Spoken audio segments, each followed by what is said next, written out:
आदाब, नमस्कार दोस्तों। आज हम फंडामेंटल राइट्स के दूसरे अधिकार पे बात करेंगे। पिछले एपिसोड में हमने राइट टू इक्वलिटी पे बात की थी, जो संविधान की धारा 14 से 18 में जिसका जिक्र है।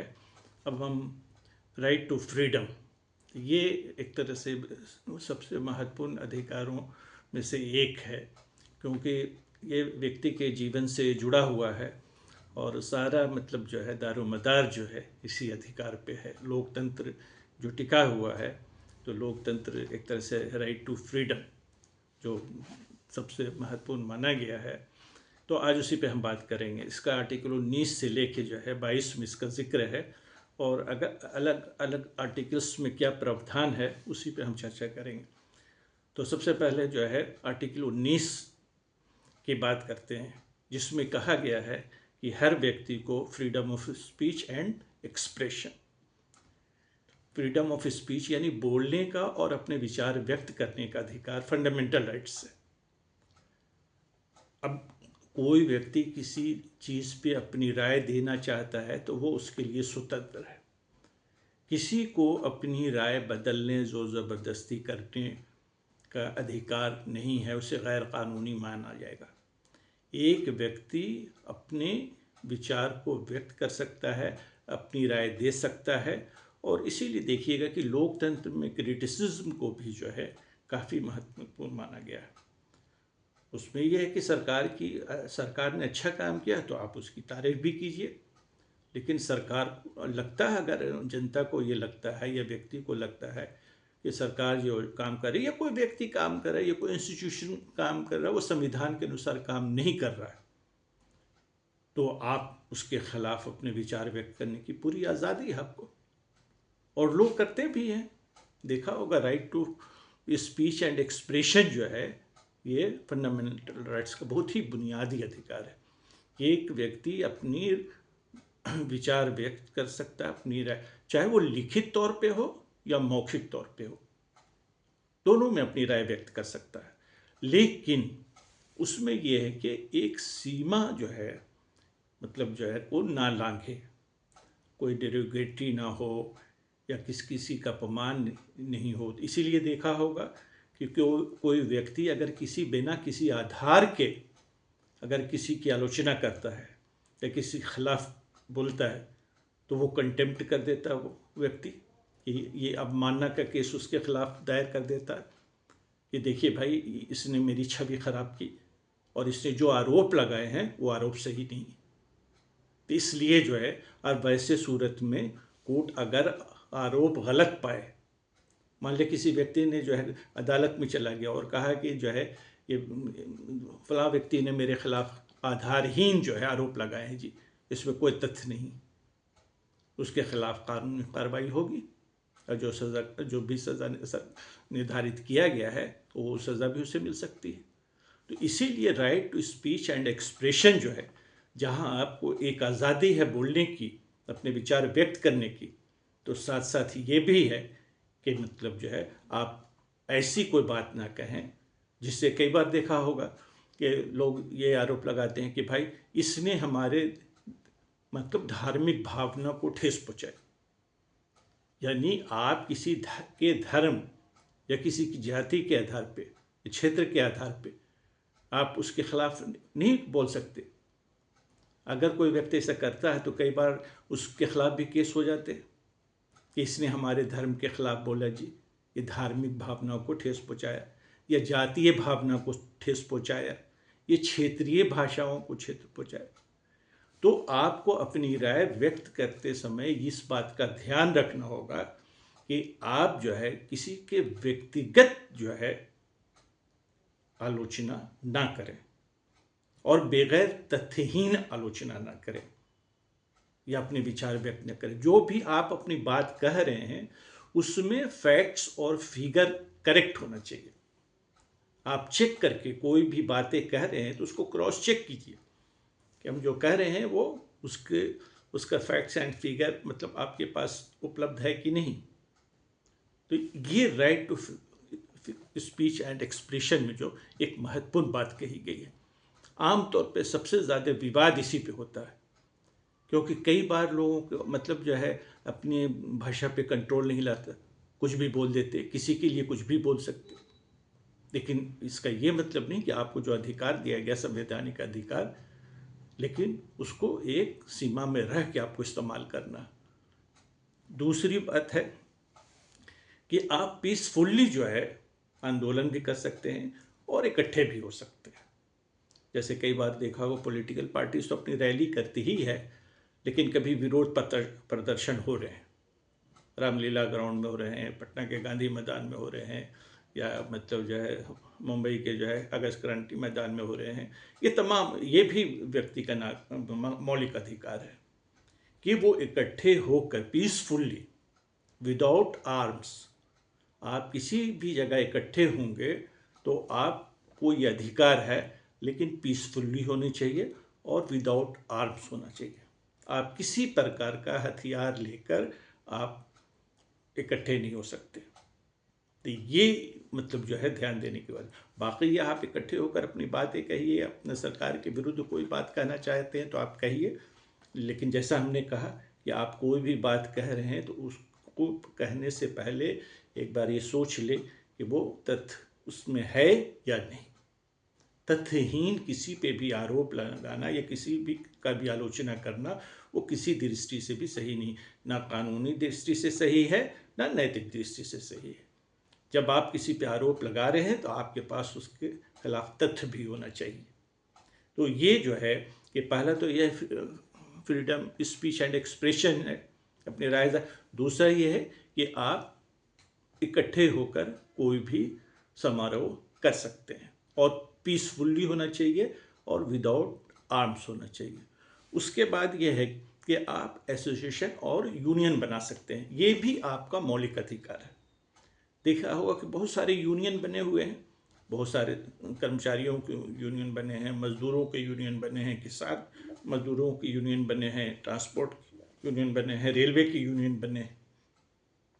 कोई भी संस्था बनाने, एसोसिएशन बनाने और कोई भी यूनियन बनाने का भी आपका मौलिक अधिकार है। आप जो है अपने मतलब जो है जहाँ पे भी रह रहे, बहुत सारे हिंदुस्तान में तो एसोसिएशन और मतलब यूनियंस की भरमार है और ये उन व्यक्ति का मौलिक अधिकार है। लेकिन जैसा हमने पहले भी कहा कि कोई भी चीज़ का आप गठन कर रहे हैं वो संविधान के दायरे के अंदर होना चाहिए। संविधान के बाहर जाकर आप कोई भी एसोसिएशन या यूनियन नहीं बना सकते। उसके दायरे में उसके जो भी संविधान के अंदर जो बातें कही गई हैं उसके अंदर ही आप ये कार्य कर सकते हैं। उसके बाद जो है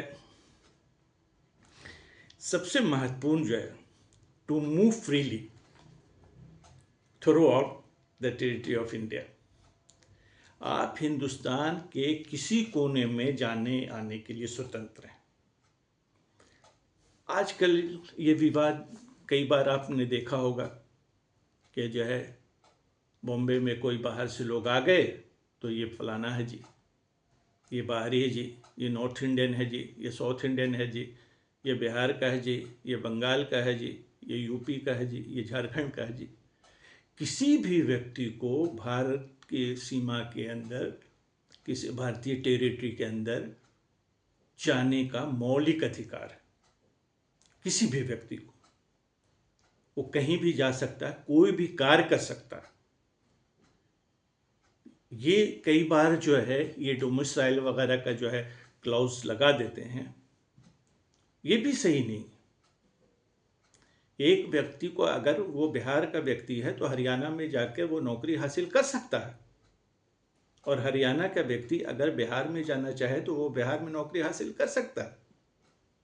एक बंगाल का आदमी अगर तमिलनाडु में जाकर नौकरी हासिल करना चाहे तो वो कर सकता है, ये उसका मौलिक अधिकार। कोई बिजनेस करना चाहता है, अब आपने देखा होगा कि बिजनेस में किसी को रोक टोक नहीं किया जाता। बिजनेस क्योंकि प्राइवेट आमतौर पे होता है, लेकिन कोई सरकारी पद है तो उसमें ये क्लॉज लगा दिया जाता है कि ये मतलब जो है उसके लिए आपके पास डोमिसाइल होना चाहिए। डोमिसाइल का मतलब है कि उस राज्य का आपको प्रमाण पत्र, जन्म प्रमाण पत्र होना चाहिए कि आप उस राज्य के निवासी हैं। तब तो ये मतलब जो है राइट टू फ्री मूवमेंट तो फिर वो रहा ही नहीं।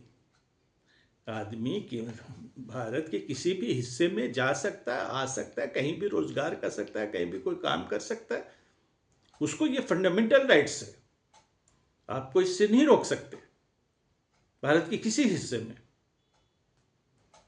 लेकिन ये बड़ा ये मतलब जो है पहले तो नहीं, वही जैसा हमने पीछे भी आपसे हमने कहा कि आर्टिकल जो है 14 में जो कहा गया है कि आप किसी से जाति, धर्म, क्षेत्र, भाषा के आधार पे भेदभाव नहीं कर सकते। आप ये नहीं कर सकते, तमिलियन ये नहीं कर सकते कि यहाँ कन्नड़ क्यों आ गए जी, और कन्नड़ वाले ये नहीं कर सकते ये मलयाली कैसे आ गए, ये मराठी ये नहीं कर सकते कि गुजराती क्यों आ गए हमारे स्टेट में। राइट टू फ्री मूवमेंट का अधिकार है भाई, कोई कहीं भी जा सकता है, कोई भी काम कर सकता है।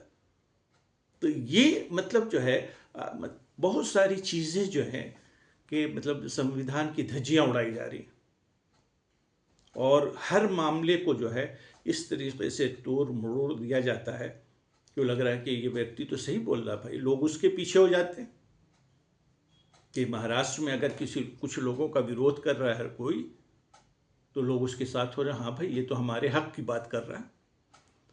लेकिन ये कोई नहीं देख रहा कि ये संविधान के विरुद्ध बात कर रहा है, ये गैर कानूनी काम कर रहा है।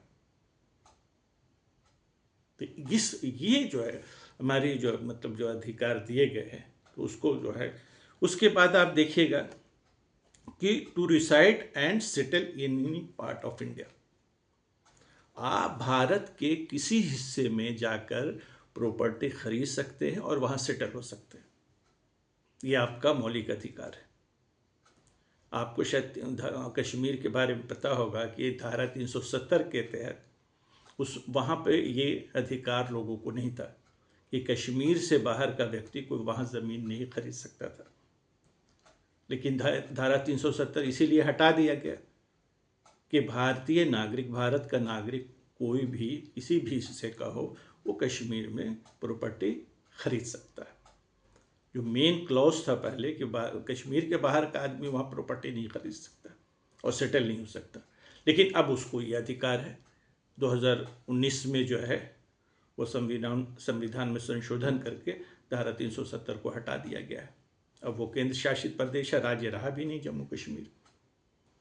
तो ये जो है राइट मतलब जो है तो फ्रीडम के तहत जो है ये आर्टिकल 19 में ये जो बात की गई कि आपको बोलने का अधिकार है, अपने विचार व्यक्त करने का अधिकार है, आपको कहीं आने जाने का अधिकार है, आपको सम्मेलन समारोह करने का अधिकार है पीसफुल्ली, आप कहीं भी मूव कर सकते हैं, भारत के किसी हिस्से में जा सकते हैं, आ सकते हैं, और कहीं भी प्रॉपर्टी खरीद बेच सकते हैं और सेटल हो सकते हैं। ये आपका मौलिक अधिकार है। अब आते हैं कि हर व्यक्ति को प्रोटेक्शन, अगर उसने कुछ जुर्म किया है तो जुर्म के हिसाब से उसको सजा मिलेगी, लेकिन उसकी लाइफ को सुरक्षा देना भी सरकार की जिम्मेदारी है। सपोज कोई कैदी है तो आप कैदी को मार नहीं सकते, उसको सजा के उसको अपराध के अनुसार सजा दी जाएगी। अगर कोई ऐसा अपराध किया कि 2 साल की सजा तो 2 साल की दे, लेकिन उसकी राइट टू डिग्निटी और पर्सनल राइट को आप नहीं छीन सकते। किसी की लाइफ को आप छीन नहीं सकते, ये संविधान के द्वारा प्रोटेक्ट किया गया। अपराध किया अगर उसने कोई अपराध, उसको अपराध के अनुसार सजा दी जाएगी। ये बात क्लियर जो है संविधान के अंदर। उसके अलावा जो एक महत्वपूर्ण बात कही गई है कि कोई भी व्यक्ति अपराध करता है तो उसके अपराध की जो है सजा जो है एक ही अपराध के लिए उसको एक ही बार सजा होगी। क्योंकि सपोज करो मान लीजिए किसी ने हत्या कर दी किसी की, तो उसको फांसी होगी। मान लीजिए उसने 4 व्यक्ति की हत्या कर ली, लेकिन तो फांसी तो एक ही बार दी जा सकती। तो मतलब जो है एक ही, दूसरी बात, एक ही अपराध के लिए उसको एक ही सजा मिलेगी। मतलब एक से ज्यादा किसी अपराध के लिए उसको सजा नहीं दी जा सकती। ये एक मतलब ध्यान देने वाली बात जो है। दूसरी बात यह है, कोई भी व्यक्ति अगर अपराध करता है और वो कन्फेस नहीं करता, तो आप उससे जबरदस्ती नहीं कर सकते। कि कोई व्यक्ति अपने खिलाफ गवाह भी नहीं बनाया जा सकता। तो अपने खिलाफ गवाह बनने का मतलब यही है कि वो स्वीकार कर ले जो अपराध किया। तो आमतौर पे अपराधी जो है वो अपराध स्वीकार नहीं करता है, जिसकी वजह से क्या होता है, कई बार देखा होगा कस्टडी में उससे सख्ती से पूछताछ की जाती है, और कई बार देखा होगा कि कस्टडी में पूछताछ के दौरान कोई अपराधी मर भी जाता। अब उल्टा पड़ जाता कि जो पूछताछ कर रहा था उसी के खिलाफ केस हो जाता है कि भाई तुमको पूछताछ करने के लिए कस्टडी में दिया था। अदालत ये कहती है कि तुमको पूछताछ के लिए कस्टडी में दिया गया था या उसकी हत्या करने के लिए। सजा देने का काम पुलिस का नहीं है, सजा तो अदालत सुनाएगी। जिसने जैसा अपराध किया हो उस अपराध के अनुसार संविधान में जो सजा का प्रावधान है वो सजा सुनाएगी। पुलिस का काम केवल यह है कि वो अपराधी को पकड़कर कोर्ट के समक्ष पेश करना। जैसे देखा हो, कोई भी अपराधी पकड़ा जाता है तो 24 घंटे के अंदर अंदर उसको मजिस्ट्रेट के सामने पेश करना जरूरी है, या किसी को ज्यादा से ज्यादा 3 महीने के अंदर जो है आप कस्टडी में रख सकते हैं अगर कोई ऐसा उसने अपराध किया हो तो। और फिर आपको जो है कोर्ट के समक्ष पेश करके उसको जो है बताना पड़ेगा। या कोई ऐसा विशेष प्रावधान है, जैसे पहले टाडा था, अभी यूपा है वगैरह है, तो उसमें गिरफ्तार करके बिना किसी ट्रायल के उसको साल भर तक जेल के अंदर रखा जाता है। इसीलिए इन सब कानून की जो है, या एनएसए है, नेशनल सिक्योरिटी एक्ट है, इसके तहत किसी को अगर कोई ने राजद्रोह किया हुआ है, कोई गंभीर जो है स्टेट के खिलाफ अपराध किया हुआ, तो उसकी परिस्थिति अलग है। लेकिन आम सामान्य अपराध किया हुआ तो उसकी व्यवस्था अलग है। किसी ने गंभीर किया है, मान लिया किसी पे एनएसए लगा हुआ, तो वो तो गंभीर अपराध किया है, तो राजद्रोह या देश के विरुद्ध काम किया है या देश के खिलाफ काम किया है, या जो है, लेकिन मतलब जो है ऐसी गंभीर, मतलब इसमें भी उसमें भी 1 साल तक आप रख सकते हैं। फिर उस पर तो ट्रायल होना, आपको साबित करना पड़ेगा कि हाँ भाई इसने ये अपराध किया। इसीलिए देखेंगे कई बार जो है मतलब पुलिस साबित नहीं कर पाती, या जो भी एजेंसीज है वो साबित नहीं कर पाती। कोई 10 साल के बाद छूट जाता है जेल में, 10 साल तक पड़ा रहा, ट्रायल हुए, पुलिस या कोई एजेंसी ने उसके खिलाफ सबूत इकट्ठे नहीं किया, अब वो बाहर आ गया। कई बार बेचारे इनोसेंट भी फंस जाते, कई बार अपराधी भी फ्री हो जाते। तो ये थोड़ा सा मतलब जो है ये देखने वाली बात है। लेकिन ये तो व्यक्ति का मतलब जो है फंडामेंटल राइट्स है, और जो है कि मतलब जो एक व्यक्ति की डिग्निटी, आप जो है अपराधी की भी मतलब जो होती है पर्सनल लाइफ होती है, वो जीने का जो उसका अधिकार है वो नहीं छीन सकते आप। और किसी को भी अरेस्ट करने के लिए आपके पास, इसीलिए देखा होगा कि ये व्यवस्था रखेगी कि अगर अरेस्ट करते हैं तो विदिन 24 आवर आपको मजिस्ट्रेट को बताना होगा कि इसके खिलाफ क्या सबूत है जो आपने अरेस्ट किया। और अगर वो मतलब सेटिस्फाई हो जाता है तो फिर उसके आगे कस्टडी दी जाती है, चाहे पुलिस कस्टडी हो चाहे जुडिशियल कस्टडी हो। तो बहरहाल आज जो है राइट टू फ्रीडम जो है बहुत, इस पर बहुत लंबी बात की जा सकती है, लेकिन उतना समय नहीं है मतलब जो है, और इतना लंबा एपिसोड मतलब फिर बहुत लंबा एपिसोड बन जाता है। तो आज इतनी ही इस पे बात करेंगे, फिर कल जो है आप नेक्स्ट एपिसोड पे आपसे अगले अधिकार पे बात करेंगे। आज फिलहाल इतने ही। Thank you very much.